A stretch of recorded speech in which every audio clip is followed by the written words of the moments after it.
সাকিব আল হাসান ও মাশরাফি বিন মুর্তজাকে দ্রুত দেশের ক্রিকেটে ফেরানোর ইচ্ছার কথা জানিয়ে দায়িত্ব শুরু করলেন নতুন যুব ও ক্রীড়া প্রতিমন্ত্রী আমিনুল হক। মামলার জটিলতায় দীর্ঘদিন জাতীয় ক্রিকেটের বাইরে থাকা দুই সাবেক অধিনায়ককে নিয়ে তার এই অবস্থানই হয়ে উঠেছে শপথ নেয়ার দিনের অন্যতম আলোচিত বার্তা। গতকাল বিকেলে শপথ নেওয়ার পর সন্ধ্যায় মিরপুরের নিজের বাসভবনে সাংবাদিকদের মুখোমুখি হয়ে দেশের সামগ্রিক ক্রীড়া পরিস্থিতি বিশেষ করে ক্রিকেট নিয়ে কথা বলেন জাতীয় ফুটবল দলের সাবেক এই অধিনায়ক। রাজনৈতিক পট পরিবর্তনের পর দেশের ক্রিকেটের বড় দুই তারকা সাকিব আল হাসান ও মাশরাফি বিন মুর্তজার অনুপস্থিতি নিয়েও কথা বলেন নতুন প্রতিমন্ত্রী।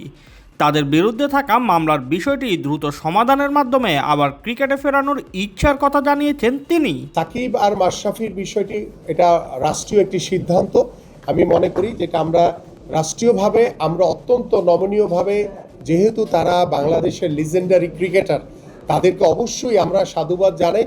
কিন্তু যে মামলাগুলো হয়েছে সেটা রাষ্ট্রীয়ভাবে সিদ্ধান্ত গ্রহণের মাধ্যমে আমরা চাই তারা যাতে আমাদের বাংলাদেশে যাতে দ্রুত ফিরে আসতে পারে। সাকিব ও মাশরাফি দুজনের বিরুদ্ধেই মামলা রয়েছে, পাশাপাশি সাকিবের নামে রয়েছে দুর্নীতির একাধিক মামলাও। তাদের দেশে ফেরানোর বিষয়ে রাষ্ট্রীয় পর্যায়ের উদ্যোগ প্রয়োজন বলে মনে করেন নয়া প্রতিমন্ত্রী। আমরা চাই যে রাষ্ট্রীয় যেহেতু তাদের বিরুদ্ধে মামলা রয়েছে সেটাকে দ্রুত সমাধানের মাধ্যমে আমিও চাই যে সাকিব মাশরাফিরা যাতে আবার বাংলাদেশের ক্রিকেটে ফিরে আসতে পারে। এই জায়গাটাতে আমরা অবশ্যই অত্যন্ত নমনীয়ভাবে, সহনশীলভাবে এই জায়গাটাকে আমরা প্রাধান্য দিতে চাই। ক্রিকেট প্রশাসন নিয়েও নিজের আগের অবস্থান থেকে পুরোপুরি সরে আসছেন না আমিনুল। গত বছরের অক্টোবরে বোর্ড নির্বাচনের পর থেকেই নির্বাচন প্রক্রিয়া নিয়ে প্রশ্ন তুলে আসছিলেন তিনি। দায়িত্ব নেওয়ার পরও সেই অবস্থান ধরে রেখে সমাধানের পথ খোঁজার কথা জানিয়েছেন। একদম জিরো টলারেন্স দিয়ে দুর্নীতির লাগাম টানবো, এটা নিয়ে কোনো ডাউট ফিল করার কোনো কারণ নাই।